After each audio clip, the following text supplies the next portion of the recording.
Welcome to The Grant, the EU funding podcast.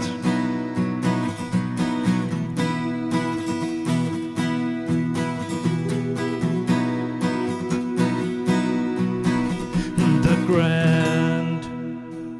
My name is Niels Tudor Winter, and I'm the creator, editor, and host of The Grant. The Grant is an independent podcast initiative with the ambition to dig into all corners of the EU R&D funding system on topics of interest for the full EU R&D funding community. This episode is part of my funding schemes format introducing the available EU funding schemes. Nobody doubts anymore that Europe needs to ram up its security capacities.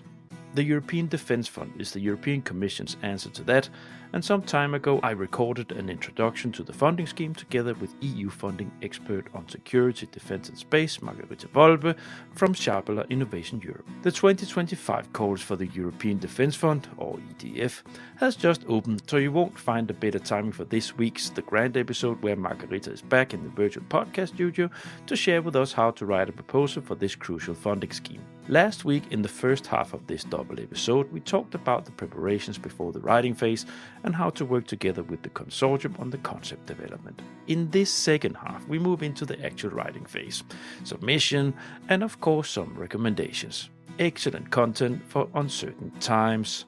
Please enjoy.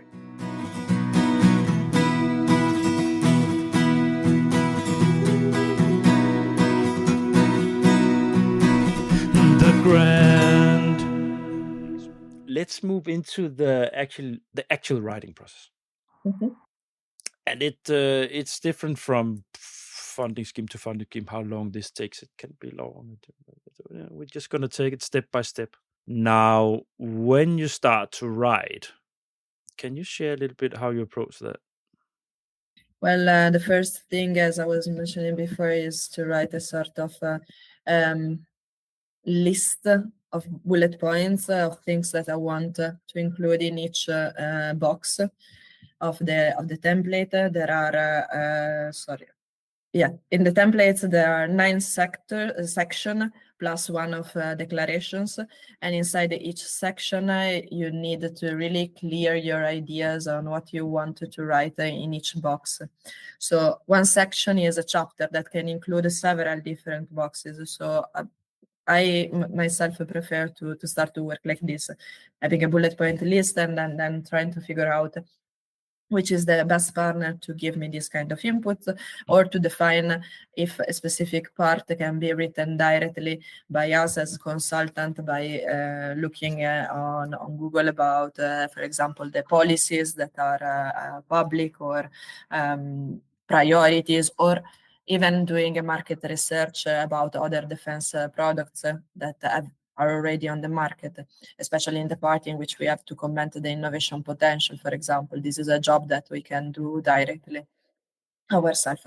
But really, I started from taking the full template, going box by box, putting bullet points on what we plan to write, and to fill in those boxes, and started to allocate responsibility, putting, of course, the schemas that were useful in previous application, again in the same boxes, so reusing something that was useful or appreciated in the SR before. And this is the first action that I would do. Then, of course, we have a template that we distribute to the partners in order to collect information about their means of communication, or their current state of advancement of the technology, or even about known previous project that can be relevant for this application itself. But again, the initial thing is to put bullet points per each block. Yeah. I remember, and this is a matter of how you work how you creatively work. I remember when I was sitting with this process, we would try to focus on developing work package description first, with the thought, with the discourse saying the work packages descriptions, that's the motor, because they describe the actual actions. But it's different from consultant to consultant what they prefer to do, if they prefer to attack the actual poetry, so to say, on description of the idea, or if they prefer to start upside down with looking at the actual actions. It's how do you, now you said you have the sections, the 9 sections, and you say, okay, these are the bullets I will, that's the things we need to go through. But what I just said, is that something that resonates with you? How do you attack this? Yeah. So as the application is quite extended, my personal approach at the moment, or so far, has been to give the work packages that have already been defined in the concept note that we were saying before, to the responsibility of the work package leaders, and also participating actively in their meeting in order to help them and guide them to write these kind of contents. And in my experience so far, there were half of them that were quite autonomous in doing so, and another good half that needed to be accompanied a lot. But there I wanted to give some empower a bit more the work package leaders, also for them to take responsibility, because they will have to hold this responsibility also afterwards in the implementation. And in parallel, start to write the parts that we can somehow write on our own without much input. For example, again, it comes to mind the reference to policies and, for example, the member states' defense capability priorities. These are sort of information that we can try to extract from the web, from public documents, and so on. Because the application document is very long, is 100 pages. And if I wait for the work package leader to finish and perfectionate their work, we will get too close to the final deadline, and we would have not worked on the rest. So I try to put things in parallel, isolating things that we can, as a consultant, write ourselves, and giving some ownership to the work package leaders in order to write the work packages. Once they have completed this job, or they are advancing enough, then maybe I will bring back and ask them, can you look at the poetry, as you were saying before? I need this input for the poetry. Or I try to extract some information that are already in the work packages to put them in the methodological part, in the description of the workflow that is in the previous chapters. This is a little bit how I started. There is also a big extensive part on project management that a consultant can easily write alone. That's the classical thing, but it's true that it's like back in the old days, like 7-8 years ago. There you would also have 100-page templates for FP7 and at some Horizon 2020 calls, right? You would have this kind of length, and this, when you reach this kind of a page level, you're very reliant on partners to deliver. So this is generic, yeah. It goes for whatever you do in this kind of big proposals with a large group of partners. And the biggest bottleneck, that is information feedback, the lack of information feedback. So this is, at least this was a constant pain. And all consultants know what I'm talking about, and you know that as well. That it's a constant pain of having sometimes even core partners with a large budget that do not deliver. Yeah. So they said you have to, and we talked about it 30 minutes ago. So we probably mentioned it more before we finish this episode. But it is what is most stressful as a consultant in this process, because when you reach this point of time, deadline is not so far away. Indeed, and you need to find a way to compensate for these lacks, or to try to find other ways around it. And sometimes it happens that if I start to write something and partners see that the file is not white anymore, or a box is not white anymore, they feel more at ease to add something on top. Sorry? get to work. If a good friend of mine in another context referred to this kind of thing as the horror vacui. So there is a fear of the white page. Whereas Yeah. if you write something, even if it is not perfect, then maybe sometimes you get to manage to mobilize more people to contribute. Yes. It's also a matter of this is also human psychology and what kind of people you're dealing with, right? So it's not just a matter of the organizations. That's just a name. Sorry out there, but that's the truth. When you sit in this process, it's a matter of what human beings, what kind of persons that you have in there, what psychology they have, and what their attitude is towards the fact that they are in a collaborative project with some responsibilities. And everybody knows that the best proposals are being prepared when you have a strength of delivery. You have partners that deliver because you cannot imitate their knowledge. You cannot imitate the knowledge they have. Often it's also it's not something you can. It's specific to that organization. They have developed that technology. That's why they are with you in this proposal, and only them can deliver this. And the best ones are the ones where they deliver. Yeah. Because consultants can do wonderful things. Margherita can do wonderful things. She can do absolutely fantastic descriptions of concepts of how you can fold this out in a collaborative project. But if she doesn't get the information, proper information, they might send some information, then you send a sloppy text, 3 paragraphs that are written 11 o'clock in the evening because they have been pushed to deliver something, but that's not going to make a winning proposal. On the other hand, maybe something that I've observed in this sector in particular, there are a lot of people that, for the nature of this sector, I believe, they really want to have the perfect sentence in the first version of the proposal.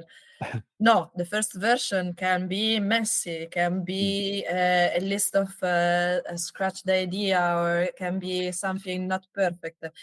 So sometimes I received comments like, oh no, it's not perfect yet, so I'm not sending you out this input. No, I need the input even in a bad format, even as ugly as possible, because this allows me to digest the information, write them down, and continue on to move on. So maybe this I found it less in other sectors. So my educated guess is maybe in the military sector, you have to deliver something very precise from the beginning. So, whereas in this case, it's a collaborative process that is built brick by brick on top of each other. So, even an ugly input is good for us as a consultant. I think you're perfectly right.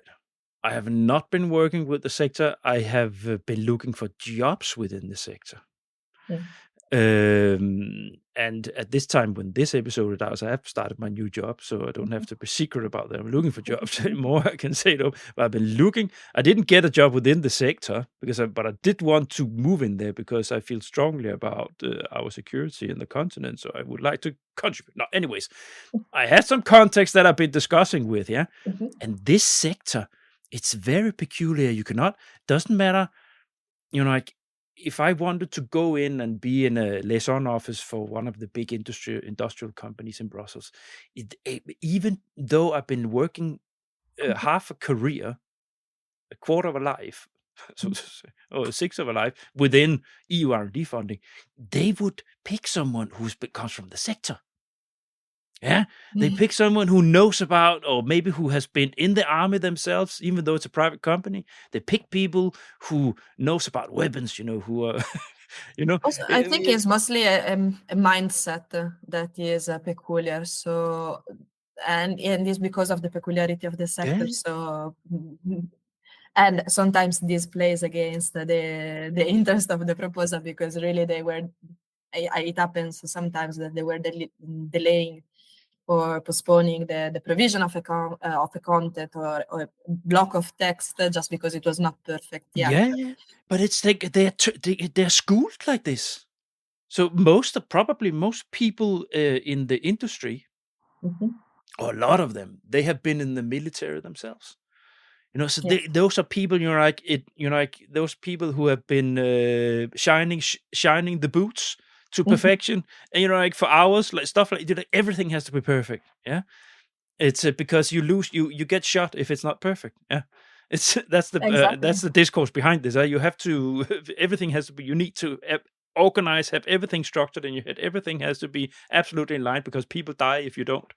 And that of course you transfer that to when you sit at the desk, and and suddenly you're a military engineer on top of your background as a military professional. No. You have to adapt as a consultant and understand this kind of situation and mindset. What do you and do? background. What How do do I do? how do you crack them down to normal? Well, sometimes I don't exactly know how I do it, but it happens. And the trick that I was mentioning before, sometimes I start to write something myself to show that for the moment is good, even to have a very basic draft. And in order just to move on, and I insist on the fact that this is an agile process in which you start with the contents that are not perfect and you refine them until the last minute. Not the last minute, the day before, let's say. Have you tried with orders? Give me that now. I want to see that before sundown. I don't want to open a team, but I need that by 1600 hours. There is a gender thing also. I cannot approach the defense sector in this way also because the number of female leader is less. So I've always been trying to reason and explain that this, and luckily when you show that you have experience, they trust your experience. So I said, look, this is based on my 10 plus years of experience. I've always been doing like that, and it works, and is in the best interest of the project. Yeah. And you know what I think? But that's just I might be wrong, but you might confirm me or not. I think that this sector less has this issue of why should we pay a consultant for this. They probably are very yes, of course we pay for this because we don't know, so we need the expertise for this. Yes. Then, as always, there is a negotiation implied. Yeah. But it's not like the attitude you meet in some other sectors. Why should we pay at all? No, in this case, they recognize that it's not their daily job, and there is an added value on also because it's quite a new program, so they recognize the expertise, and it is clear that there is a need for someone specialized to coordinate all this process. Yeah. All right. It's sort of a D2, but that's how conversations roll. So we have been talking about how much you are doing yourself in the group. Difficult sections. How do you work with that? How do you manage? Are there particular sections where you say, this is always a hard nut to crack? No, there is none of them that is more difficult than the others. They are all very reasonable. I would say that you need to pay particular attention on doing a proper analysis of the market, not only at European level, but at global level, in order to make comparisons also to products that are and capabilities that are developed worldwide, and to show the Commission ambition in that regard. Also, to push a little bit the boundaries of innovation, in the sense that maybe the fact of the topic being structured a little bit like a tender could feel restrictive, but you still have to push a little bit and to try to include this bit of innovation that is really unique of your proposal. So there, in that section that is called innovation potential, there is real effort to invest, more effort to invest. And then, of course, there were packages that are core, of course, as we were saying before. Margherita? Yes? What are we going to do now? Because I always do this, and this is why these episodes, they take a while. It's like this, but it's a service episode. So what we're going to do now, we're going to take these 9 sections one by one. Okay. Yeah? Are you ready? Okay. it's gonna take a bit, but okay. Yeah, but it's not. We try to cut some corners. I don't, but because it's 9 here. Normally, you have the 3 sections: project idea, implementation, and dissemination. But let's just to give an idea of each of them and what you need supposed to include in that. Yeah. Okay, let's Is that try. okay? Yes, let's try. Okay. So, of course, the template started with a project summary, should be in the order of a couple of pages. And here you summarize everything that is inside your proposal, like in a normal abstract that you would do for whatever research project. So normally you would, when you have your concept node, here you would be able to copy paste and start. That's your backbone. Exactly. Then you have a first section that is dedicated to excellence and potential for disruption. So here is where you present your background, what is the needs that underpin the proposal. You need to show off knowledge about the technologies that are implied in this project, and also in particular what is ongoing in the military sector. And there you really need to show off a little bit of knowledge. Okay, so here it's about mapping. So what do you have and why? What is that we do that is on top of that? Yes, at a preliminary level, because this is still the first part. Then there is another chapter, especially for competitive advantage, let's say. So here you start to define your objectives and the KPIs that you want to include, the type of activity that you want to address, and why they are particularly relevant for the different technologies that you're putting in place. And you want also to describe the type of activities that you will do, depending, of course, on what the topic was requiring. So you have to specify what kind of studies, design, prototyping, testing, or qualification activities you want to do. So this is still second section. That's the second one. No, it's still the first one. It's quite long. Okay. And again, introduction, overview, specific objectives and result that you want to provide, and then how you comply with the functional requirements that are listed inside the topic. Then you go to the second part, that is innovation and technological development. And here you really need to show off why your proposal has innovation potential respect to other proposals that might compete with yours, of course. So you have to do a mix of market research and an educated guess of what the others can bring on the table, especially for certain technologies can be easier because there are not a million organization working, I don't know, on CBRNE, so chemical, biological, nucleological risk. So more or less, you might have an educated idea of what is that they are researching or working on, and try to say we propose to do better or to do something more innovative. And here is also where you show off the previous projects that your consortium has been working on, and you will build upon. So you will use these results of previous projects to build something new.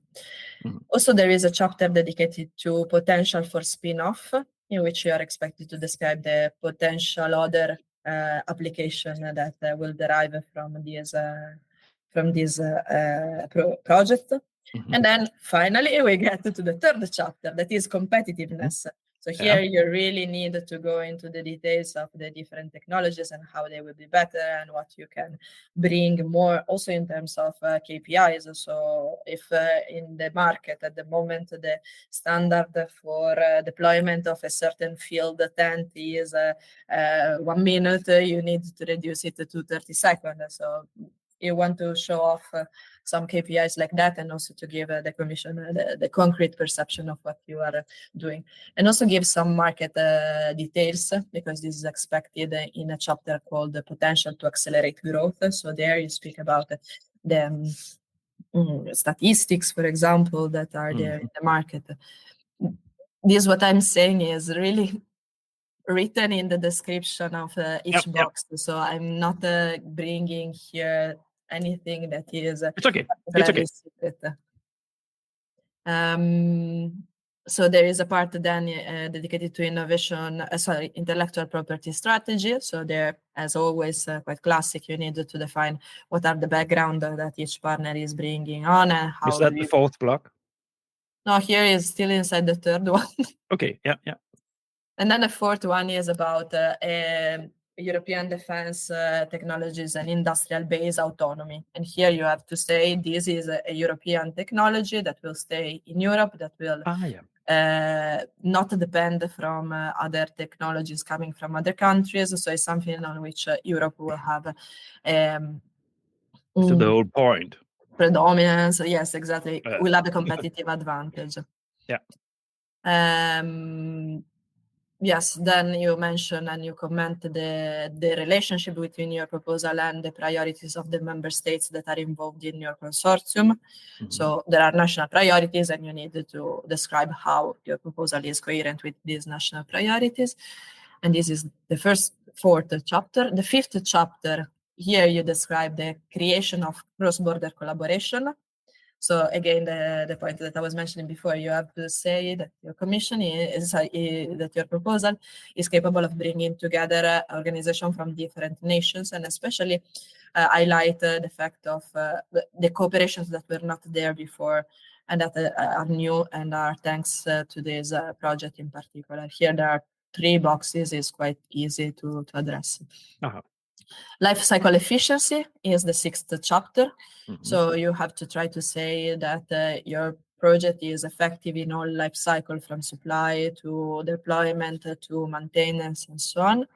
Is effective in terms of cost or in terms of optimization of resources, whatever is your project about. Then there is something about member states cooperation. This is the 7th chapter. Yeah. And there you can claim that you have the support of X member states, or that your work is based on previous activity conducted at the member state level. And then you go to implementation, that is the classical one about the work packages. That's 8. No, it's the 9th. The 8th was, the part on... So 8th, is implementation. You're right, sorry. Yeah.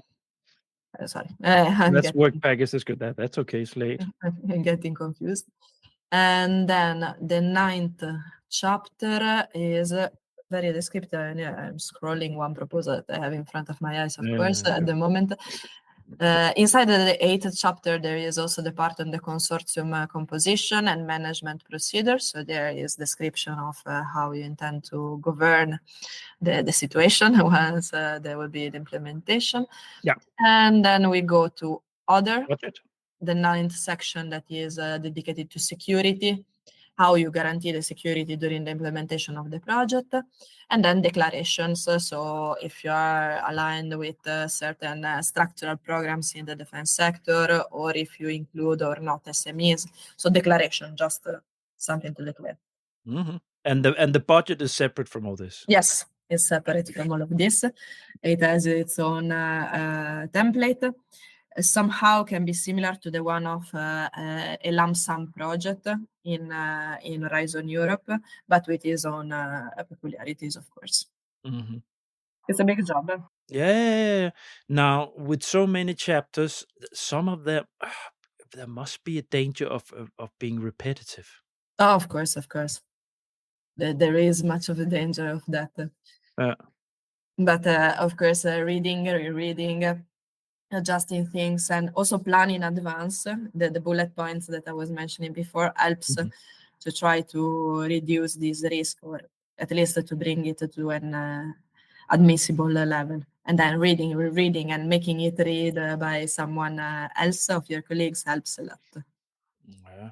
Now, we have been going through, so for these sections, you have been describing already that some of it is something that you can do as a consultant based on your previous works, and also it's not, you can do it without detailed knowledge of the technology.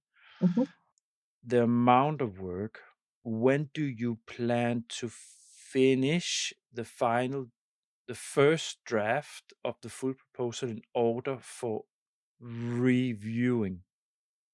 How is that? Do you do that on a rolling basis? Do you write all the way up to the deadline, or do you have some principles around when it's such a massive document with so many things related to having to be specific on a call text?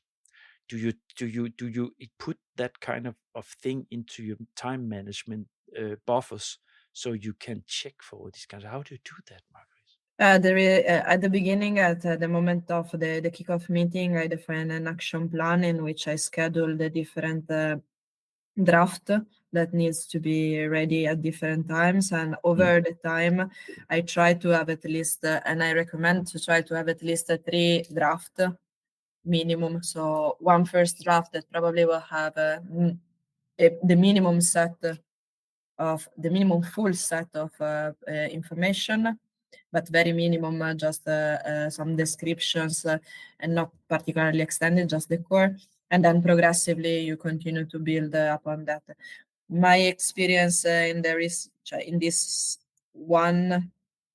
program in particular is that there is a moment in which it is most important to close the document and to remain to work with only fewer people, a restricted group like the coordinators plus the consultant, or the coordinator, another core partner, and the consultant, but a very restricted group, because exactly what you're saying is a massive document. So in the last week, let's say, it needs to be handled by only a very restricted group, and at the end you just phone your partner and say, look, I need this number, can you give me this number? Okay, ciao. And you continue to finish the work. So this is a little bit it. And as always, also like in Horizon, you can resubmit, but it is important to try to submit the day before, and possibly even a couple of days before as a first submission. Then you continue to build on top of that. Margherita, have you ever aborted a process because you could see that the input from partners didn't have the quality high enough for you to be able to submit a competitive proposal? And here we are not speaking about defense fund only. No, in my career so far, I've never aborted completely a proposal. I aborted only one that was missing a big financial part that was a mandatory aspect of that program. Okay. So without the when numbers are required, the numbers cannot be invented. In a budget, But you understand the question, right? Because if you have a funding scheme and with a discourse of extreme detail, and if the consortium is not delivering on those concrete details with so many strict eligibility criteria, you can imagine that you would have colleagues who are not from Zabala, but grants consultant, like from the ecosystem of grant consultants. Probably you would have throughout the ecosystem more abortions within this funding scheme that you would have within others. I don't know, because it's on just the other thought. side, I might be wrong, but I'm just on the thinking other that side, the fact of having such strict requirements gives you quite a clear path. Instead of having a very open call in which you don't know if something fits or not, is relevant or not. Here you have, from the beginning, from the topic, quite a clear definition of, or more clear than in Horizon, in my opinion, clear definition of what is expected. So you have to be up to the challenge, yes. You have to deliver quality content, yes. But this is, at least in my experience, a matter of insisting a lot, a matter of making clear that we are insisting because we want the best for the proposal, and insisting on the fact that the counterpart, the other option, is that the proposal does not get funded. So you insist until you get the things that the level of quality that you want. It can happen. It's the threat of if no submission is going on, so work is wasted if you don't get your finger out. Yes, but it's the reality. In the end, as a consultant, is not my it is also my interest that the proposal gets funded. Of course, It is that's more, money. It's a cash flow of the company. You know, it's of course, but is much more cash flow for the beneficiaries than for us. no. So for sure, it's more in the interest of the applicants to get the proposal funded than the consultant. The consultant for sure have a part of their cash flow on this, but the part of the partners is incredibly higher. Now, one question. We're done with this section, but I have one question. Mhm. Dissemination and communication. Oh, okay. Exactly due to the nature of the sector, dissemination communication can easily be part of the management work package, or you can give them a separate work package. What it is written very explicitly inside the program and the rules is that the expenses for the creation of a new website are not eligible, giving a clear indication that in this program, the part of dissemination communication is more limited respect to other programs. The investment needs to be contained. You can create a page inside the website of the existing organization, but you cannot create a new website. And also due to the specificity of the sector, there are very clear and known events in which almost all the operators of the defense sector goes and present their product. So it's the luxury and bad thing of being a niche sector. These are the things, the things to do are quite clear. And the Commission is not pushing in particular to give more visibility or to do more dissemination communication in this sector. Well, many would probably think also consultancy, oh, that's nice. We don't have to write that section. There is some part to write, but it's not extensive as we have in other programs. No, I don't want to keep it too long, Margherita. So let's just, I think it's okay now. Okay. Yeah. Is there anything else you want to add to the writing process? No. The budget needs to be to take its own time, as I was mentioning at the beginning. So there needs to be planning in order to, especially to maximize the bonus system. So this is very important. Yeah, and I guess eventually before submit, like this has to be done as we mentioned in the preparation part. So these official approvals from 2 defense ministries that are legible, that would be work. And we talked about that in the introduction to the program. Well, you have to start that immediately because it can take a while before you have them inside your inbox. And also some of the Ministry of Defense have specific deadlines after which they do not consider the proposal itself. So maybe you have to send all the documentation by August last year, to give you an example. So you have to be aware also of these kind of peculiarities. Of course, the partners can help you because some of the documents might be written in the national language, but you have to be aware of this. And if we are, sorry, please. No, come. No, and you have to put together all this package of information. So annexes, administrative information that are charged, uploaded on the part A, so on the funding and tender portal, Norma, plus the budget file, plus the proposal. You put everything in a very nice folder, and you have to zip it and encrypt it before uploading it to the funding and tender portal. And then you have to send the password in a separate email to an email that is indicated by the call for proposal itself. So DigiDef is at something. So the security level here, guys, you need to be a little bit more, need to investigate how you do these things. And don't investigate the last week how you encrypt a file. No, indeed, it's not rocket science, but you have to be aware that there is this extra bit of things. Everything needs to be put together in this one folder, and there are documents that are the annexes are provided by the Ministry of Defense, so they might be common. nothing hidden, but some of the other annexes, the annexes related to each single organization, especially the one on ownership and control declaration, this might be sensitive also for the own company. So in this case, we can have an encrypted folder inside the encrypted folder. So this is an extra layer.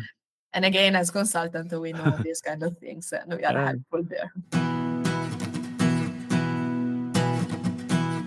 Now we're actually talking the submission phase, which is a block by itself, but it's normally quite short block. So we're already talking about that now, right? So this is the submission. So is it does that have is it specifically designed the Horizon, the funding and tenders portal on this with these things?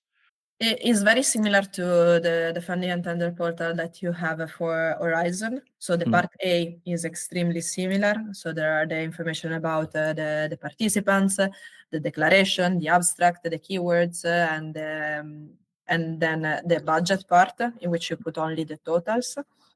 And then there is no the part on the ethical declaration is quite minor with respect to Horizon, and then everything is inside the other documents. So you have to. Is the budget template on the portal like this, like in? Yeah. You can download and you obtain a file with approximately some 10 documents, and you need to know which one you have to fill in. It's always mandatory to have the technical proposal, the budget, and then the individual organization annexes. So the list of infrastructure, the ownership and control declaration, and then another one that is the participant information. So this is something very similar to what used to be section 4 of Horizon 2020. So the description of the companies and the type of key staff and previous projects. So this is another document. And then, yes, you have the annexes of the Ministry of Defense, and this depends on the type of activities that you are addressing inside your proposal. So for research actions that do not include the design activities, you don't need any document from the Ministry of Defense. From the research action that include the design activities and development action that include design activity, you need minimum the harmonized capability template. And the co-funding declaration if you are not funded at 100%, and so on and so forth. So the procurement, for example, is just when you have prototyping activities. And all these details are our thing to know. Exactly. Yeah, so I guess what I always recommended people was to go in before, when you start the whole process of the proposal, go in and check the responsibilities you have when you submit. To make sure you don't get a shock, because I have myself been getting a shock sometimes 3 days before submission. Oh my goodness, we're supposed to hand in also this document.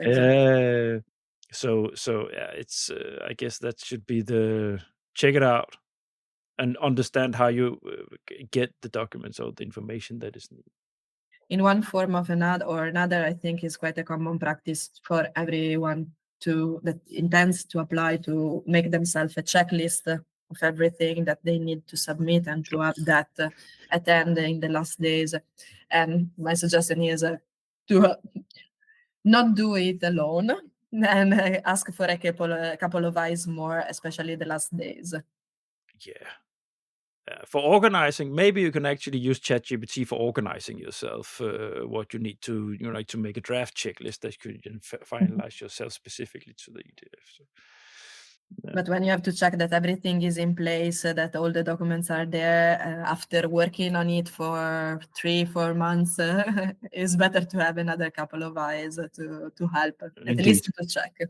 Indeed. Now, Margherita, we're almost done here. Yes.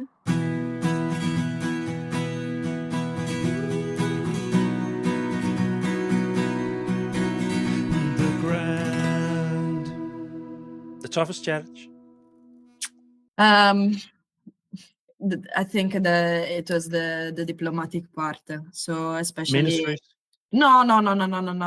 The diplomacy inside of the consortium. You are, especially in when you are dealing with very big proposals, there might be big companies that have big interests, and the We haven't touched that. Yeah, come. the Tell. national interest that always prevailed in the past in this kind of sector needs to meet other national interest, and there you as consultant you are in the middle a little bit in order to try to make everyone understand that we are working in order that we can only obtain those money all together in a coordinated way, and by isolating or by clashing too much or remain too rigid or on certain aspects, we will not get to have a decent proposal with a real chance to be financed. And this is a realistic challenge. From a source, I'm not going to tell which source. I know that this is an extremely competitive sector, and the industry is very. Now I'm generalizing here. The industry is very. Each company is very secure, feel very secure in itself, and it wants to make sure that they are promoted as much as possible. So there's a lot of in collaborative fora in Brussels within this sector. It can be quite difficult for facilitators to get them to collaborate, these people, because they focus very much on promoting their own company on any expense.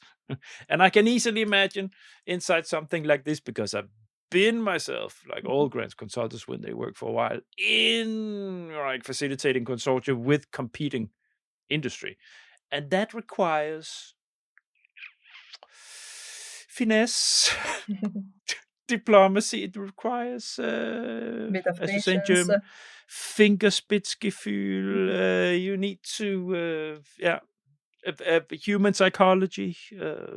And also to maintain the calm, even when there are big fights that maybe, in my experience, in other sector were a little bit more subtle.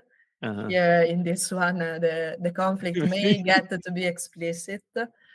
You just need to maintain the calm and maybe just as the Brit says, keep calm, going on, go on and continue. Keep calm and keep writing. Keep calm and keep writing. Yes, exactly.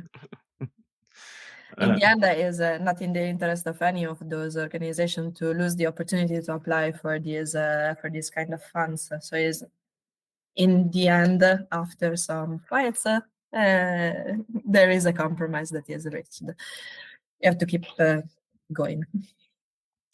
It's also, I guess, it also gives a lot of experience the more you work within this area.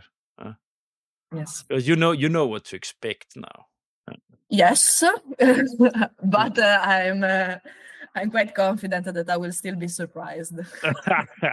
Yeah. That's a nice end note. Okay, I don't think I can generate anything better than this. So. Margherita, thank you so much. I'm not going to keep you for much longer for the information for you, dear listeners. It's 5 to 10 in the evening, and Margherita is sitting in her office facilities, and I would like her very much to go home. So it's for you, dear listeners. I've been keeping her in this spot to go through all these details, but let's send Margherita home now. I'm just going to land the plane as always. So, dear listeners, thank you so much for listening to the end. I hope for you in the community dealing with the defense and security sector that you really find this interesting and informative, that it will help you in your work on EDF proposals in the future. If you think this is interesting, this podcast episode, you'll probably find a lot more interesting things on my platform, thegrant.eu. There's definitely a proposal guide for Horizon Europe in 25 episodes broken down. So if you're writing proposals, there will be generic elements that you can take and match with the information that you got from Margherita today. And when you are in there, don't forget to subscribe to my email list. That's the way you can support me, a humble, independent podcaster. So thanks for that in advance. And finally, connect with me on LinkedIn. Go and like my page, The Grant, and connect with me, Niels Tudor Winter, on LinkedIn. That's where the fun happens. That's where the flow is. So that's where I also pick up a lot of guests. So if you have an specific interest in joining me here and have a conversation about anything related to youth funding, feel free to reach out. Yeah, that was that. Margherita, thank you so much for coming around again. Virtual podcast studio. Now let's just say goodbye to the dear listeners. Bye. Bye. Thank you for the opportunity. Bye. Sure. Bye. Thanks for listening to this episode of The Grant. All the Grant episodes have their own site on the Grant website. You will find the link in the episode site where you listen to your podcast. On the site for this episode, you'll find a link to Margherita's personal LinkedIn site and a link to Zabala Innovation Europe. Further, there will be links to the EDF thematic site on the Grant website, and finally you'll find a link to the European Commission's official site for the EDF. Next week, I start out with a new series with focus on the widening program, and this time with a co-host. You can indeed look forward to that.